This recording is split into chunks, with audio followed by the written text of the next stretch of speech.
সালাম শোনা।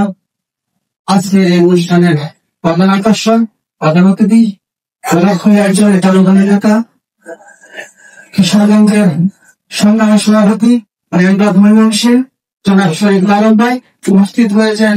হরিয়াচর উপজেলার সংগ্রামী সভাপতি জনাব নুরুল্লাহ চাচা উপস্থিত রয়েছেন। হরিয়াচর উপজেলা কেন্দ্রের সংগ্রামী সাধারণ সম্পাদক জনাব এম এ হুমায়ুন ভাই উপস্থিত রয়েছেন আমাদের মাঝে।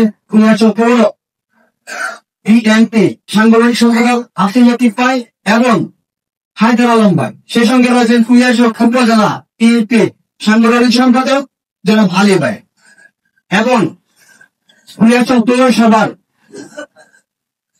সংগ্রামী আহ্বায়ক হারুন ভাই এবং সদস্য সচিব শেখা। সেই সঙ্গে আমাদের হরিয়াচর পৌরসভা সেবা দলের 1 থেকে 9 নম্বর ওয়ার্ডে সকল নেতৃবৃন্দ এবং হরিয়াচর উপজেলা স্বেচ্ছাসেবক দলের প্রত্যেক ওয়ার্ড এবং ইউনিয়ন থেকে আগত শহীদদের আমার সালাম এবং ভালোবাসা। আসসালামু আলাইকুম।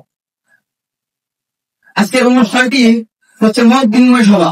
আমি 2 মিনিট কথা বলবো শুধু আলম ভাইকে। আমার কথা কারো শোনার প্রয়োজন নেই, কারো বোঝার প্রয়োজন নেই।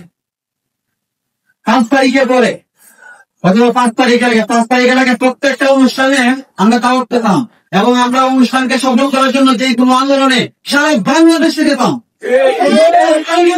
এই দাওয়াত নেই কেন? এটা হচ্ছে প্রথম প্রশ্ন আলম ভাইয়ের সামনে। দ্বিতীয় প্রশ্ন, 5 তারিখের পরে চলছে এক রৌরমা ব্যবসা। এটা হচ্ছে বিশাল ব্যবসা। আপনারা রাজনীতি করেন কি এলাকায় বিচার করার জন্য? বিচার করে কি যে তাদের দায়িত্ব? এলাকায় কি বিচার নাই? আমি টাকার বিনিময়ে কেন বিচার করতে হবে? 2 নাম্বার যেটা, 3 নাম্বার যেটা, সেটা হচ্ছে আওয়ামী লীগকে